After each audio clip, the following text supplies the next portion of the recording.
I'm going to walk you through the steps on how to complete challenge number 1, your picture-in-picture challenge. I'm not going to do the exact same one as this one here, but it'll be the same concept. So obviously you're going to go into Pixlr.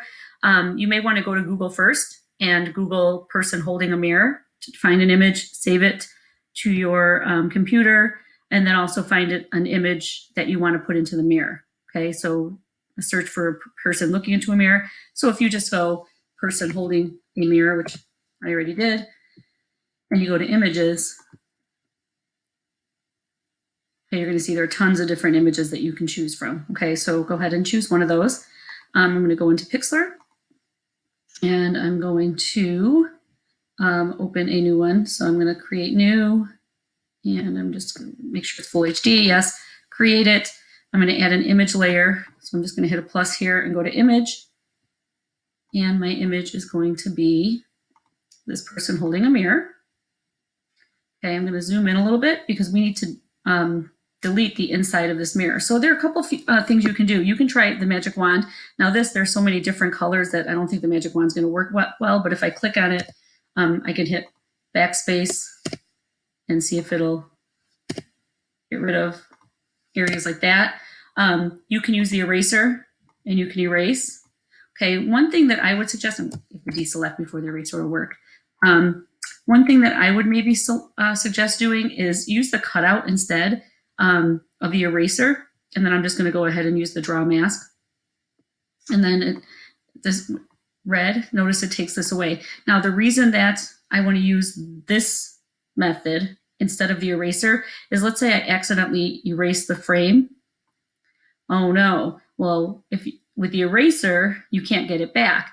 But if you use the cut and unmask, I can switch from remove from mask to add to mask, and then I can go over it again, and it'll bring it back. So it's kind of a nice little technique, okay? So then I have to remove from mask, right? Because I have to get rid of all of this stuff. So I'm just going to try to do the best I can here.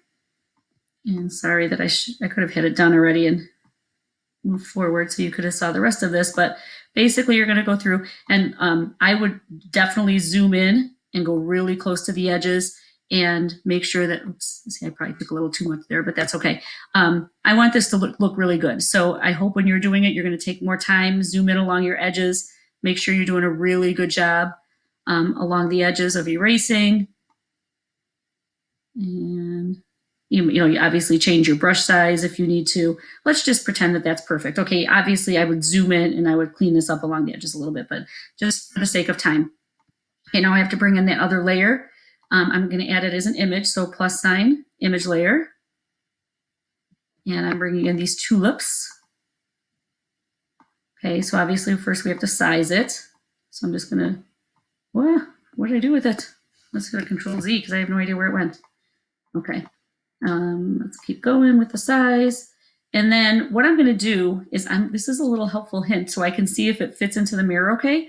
I'm going to change the transparency of the flowers so I can kind of see through them. And then I can kind of see how they're fitting in the mirror. So now I can kind of arrange this how I want them to look. This is probably not the best image because notice it's getting cut off at the top, but well, we're going to have to deal with it, aren't we? So the flowers are going to get cut off just a tiny bit at the top or around the edges, but that's okay. All right, so let's say I like how that looks. I'm going to change the transparency back to 100. Okay, I am going to change the order because this has to go underneath my mirror. Let me get rid of this history part. So I'm going to drag it, and I need to make any adjustments. So like, God, it's blurry. I would really choose a lot better pictures, but for the sake of this, I think it's okay. I'm going to change the color and the hue of this just to make it match the background a little bit more. So maybe kind of, let's see, I just kind of wanted to darken it a little bit just to, and it might be the white background. Maybe I'll change the white background. Let's see if I can do that. Let's see if I go, what color do I want? What if I go more like in the, like a little greenish gold. I don't know how this is going to look. Let's see if it'll work. Okay, not bad. Okay, and then let me just zoom out, and then you can make adjustments like, you can even do things like, maybe put a vignette.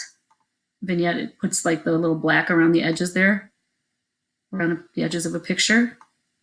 Okay, so, oh, you know what, I'm doing it to my tulips instead of my big picture, my mirror. So maybe do something like a vignette here, and let's see, you can kind of see how it's darkening the edges. You adjust the colors there, whatever you want to do. And then this is kind of what a finished product will look like, okay? So let me know if you have any questions.